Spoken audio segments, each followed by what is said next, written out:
तुर्की के सदर रजब Tayyip Erdogan के 2 रोज़ा दौरे पर पाकिस्तान आमद। नूर खान एयरबेस पर रेड कारपेट इस्तकबाल, 21 तोपों की सलामी, गार्ड ऑफ ऑनर भी पेश। सदर मुमलिकत आसिफ अली जरदारी और वज़ीर आज़म पाकिस्तान शहबाज शरीफ ने मेहमान सदर का इस्तकबाल किया। तैयब एर्दोगान कुछ देर बाद वज़ीर आज़म हाउस पहुंचेंगे।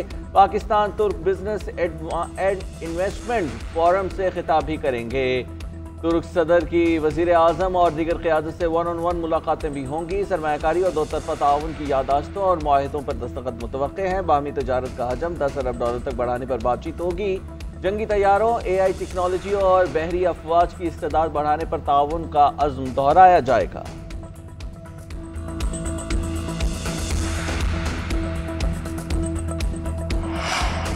सुप्रीम कोर्ट में नए जजेस की तकरीब हलफबरदारी मुलतवी। नए जजेस की तकरीब हलफबरदारी अब कल होगी। हलफबरदारी तकरीब जजेस के नोटिफिकेशन में ताख़ीर की वजह से मुलतवी की गई। वज़ारत कानून की जानिब से नए जजेस के तकर्रुर का नोटिफिकेशन रात गए जारी किया गया। Justice Hashim Kakar, justice Shafi Siddiqui, justice Salahuddin supreme court के जज तैनात। Justice Shakeel Ahmed, justice Aamir Farooq, justice Ishtiaq Ibrahim भी सुप्रीम कोर्ट के जज तैनात। जस्टिस मियां गुल हसन औरंगजेब को सुप्रीम कोर्ट का एक्टिंग जज बना दिया गया। जस्टिस सरफराज डोगर को कायम मुकाम chief justice Islamabad high court तैनात किया गया। जस्टिस एजाज सवाती कायम मुकाम chief justice Balochistan. Justice Junaid Ghaffar कायम मुकाम chief justice Sindh high court तैनात। जस्टिस अतीक शाह को कायम मुकाम chief justice Peshawar high court तैनात कर दिया गया।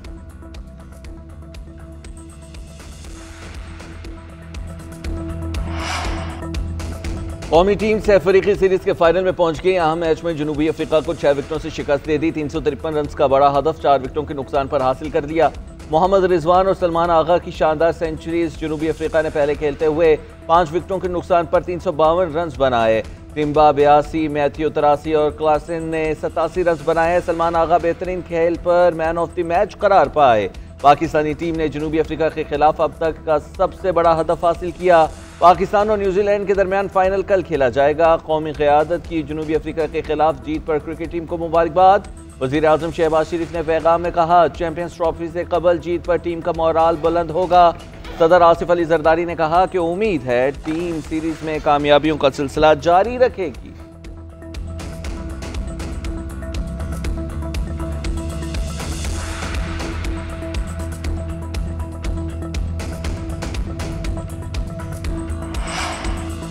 कौमी क्रिकेट टीम के कप्तान मोहम्मद रिजवान कहते हैं, जब अल्लाह की तरफ से मदद होती है तो रिकॉर्ड बनते हैं। बड़ा हदफ देखकर प्रेशर में आ गए थे। 5-5 ओवर्स का प्लान लेकर चले जिसमें कामयाबी मिली। हमें अपनी बॉलिंग में बेहतरी लाने की जरूरत है। बाबर आजम से लोगों को बहुत तवक्कुआत हैं। उम्मीद है जल्द बाबर आजम बड़ा स्कोर करेंगे।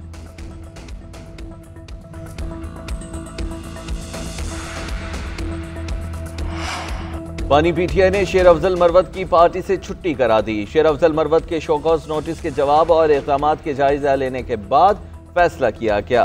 पार्टी रहनुमाओं ने सवाबी जलसे में शेर अफजल मरवत के किरदार पर शिकायत की थी। शेर अफजल मरवत को सलमान अकरम राजा के खिलाफ बयान पर भी शोकॉज नोटिस जारी किया गया। बुनियादी रुकनीत खत्म होने पर शेर अफजल मरवत से बतौर MNA इस्तीफा मांगा जाएगा। मैंने बानी पीटीआई को नहीं छोड़ा, लेकिन अगर वो छोड़ गए तो कभी उनके पास नहीं जाऊंगा। शेर अफजल मरवत का रद्द अमल। कहा, पार्टी डिसिप्लिन की वजह से साजिशों को मुनासिब जवाब नहीं दे सका। बानी पीटीआई हमेशा मेरे लीडर रहेंगे।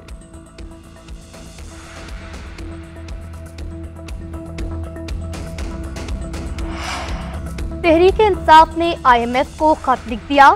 चीफ जस्टिस को लिखा गया खत और डोजियर IMF वफ्द को भेज दिया गया। वतन की रिपोर्ट और कवरिंग लेटर भी IMF को इरसाल। ऑपोजिशन लीडर उमर अयूब कहते हैं, मुल्क में इंसानी हुकूक की खिलाफ वर्जियां हो रही हैं। IMF के सामने तमाम हकाइक होने चाहिए। लीगी रहनुमा हनीफ अब्बासी का खत पर रद्द अमल। कहा, PTI का IMF को डोजियर पाकिस्तानी मईशत को नुकसान पहुंचाने की एक और कोशिश है। कोई भी मुहिब्बे वतन सियासी जमात अपने ही मुल्क के खिलाफ लॉबिंग नहीं करती। PTI का IMF को लिखा गया खत एक सियासी चाल नहीं बल्कि पाकिस्तान की मुआशी खुद मुख्तारी पर बराह रास्त हमला है। कौम को PTI के बार बार दोहराने वाले तर्ज अमल को पहचानना होगा।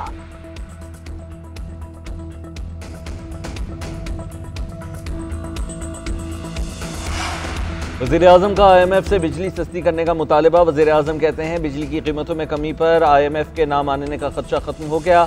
MD IMF को पाकिस्तान की मौशी सूरत हाल से आगाह किया। मैंने कहा इंडस्ट्री एक्सपोर्ट मईशत तब चलेगी जब पैदावारी लागत कम होगी। उन्होंने कहा कि आप प्लान बनाएं, मैं तैयार हूँ। वज़ीर आज़म शहबाज शरीफ का काबीना इजलास में गुफ्तगू। पावर डिवीजन को सूबों के साथ मिलकर बिजली सस्ती करने का प्लान बनाकर IMF के पास लेकर जाने की हिदायत। बोले बिजली सस्ती होगी तो हम प्रोडक्शन बेहतर कर सकेंगे।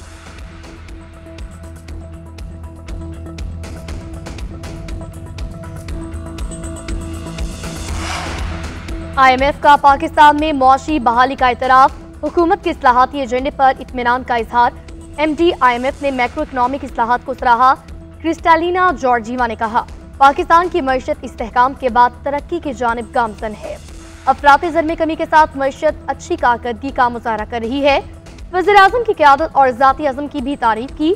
वज़ीर आज़म ने दुबई में वर्ल्ड गवर्नमेंट समिट 2025 के मौके पर MD IMF क्रिस्टालिना जॉर्जीवा से मुलाकात की।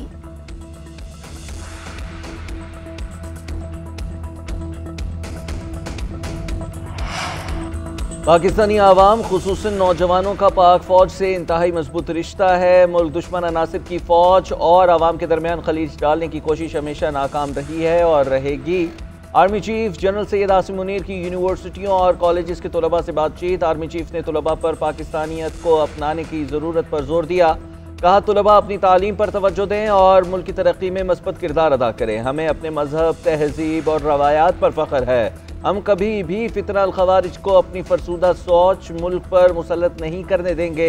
खैबर पख्तूनख्वा और बलोचिस्तान के गयूर लोग दहशतगर्दों के खिलाफ आहनी दीवार की तरह खड़े हैं। कराची के मुख्तलिफ इलाकों में फायरिंग के वाकयात में 2 अफराद जख्मी। सुपर हाईवे जमाली पुल पर डकैती मजामत में फायरिंग से एक शख्स जख्मी हुआ। लियारी में भी गोली लगने से जाहिद नामी शहरी जख्मी हो गया। आजम बस्ती में घर की छत से गिरकर खातून जान बहक। रेस्क्यू के मुताबिक खातून की शनाख्त एलिजाबेथ के नाम से हुई। रूस यूक्रेन जंग बंदी की कोशिशें तेज। अमरीकी सदर डोनाल्ड ट्रंप का रूसी हम मनसब पुतिन से टेलीफोनिक राबता। दोनों रहनुमाओं का जंग बंदी मुज़ाकरात शुरू करने पर इत्तेफाक। अमरीकी सदर कहते हैं यकीन है कि यूक्रेन जंग बंदी मुज़ाकरात में कामयाब होंगे। दोनों सुदूर का मशरिक़ वुस्ता, तवानाई, मसनूई जहानत और दीगर अमूर पर भी तबादला ख्याल। ट्रंप की यूक्रेनी सदर ज़ेलेंस्की से भी टेलीफोन पर गुफ्तगू। ज़ेलेंस्की का कहना है कि पायदार अमन के हुसूल के लिए अमरीका के साथ मिलकर काम करेंगे।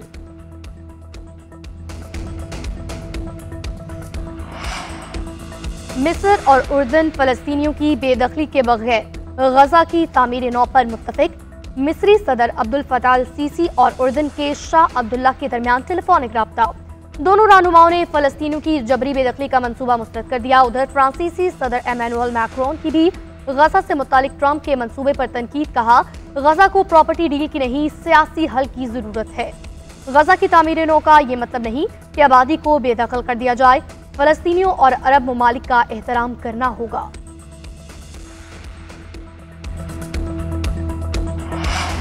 सलामती कौंसिल का अफगानिस्तान में इस्लामिक स्टेट खुरासान के बढ़ते खतरे पर तशवीश का इजहार। तालिबान के अफगानिस्तान पर काबिज होने के बाद से ये दुनिया के दहशतगर्दों के लिए महफूज पनाहगाह बन चुका है।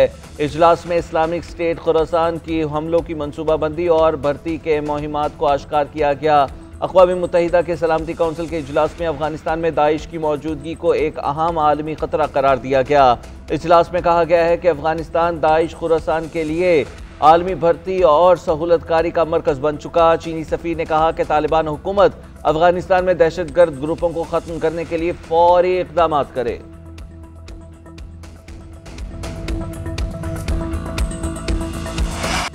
और उर्दू के साहिब तर्ज शायर, अदीब और मारूफ सहाफ़ी फैज़ अहमद फैज़ की आज 114वीं सालगिरह।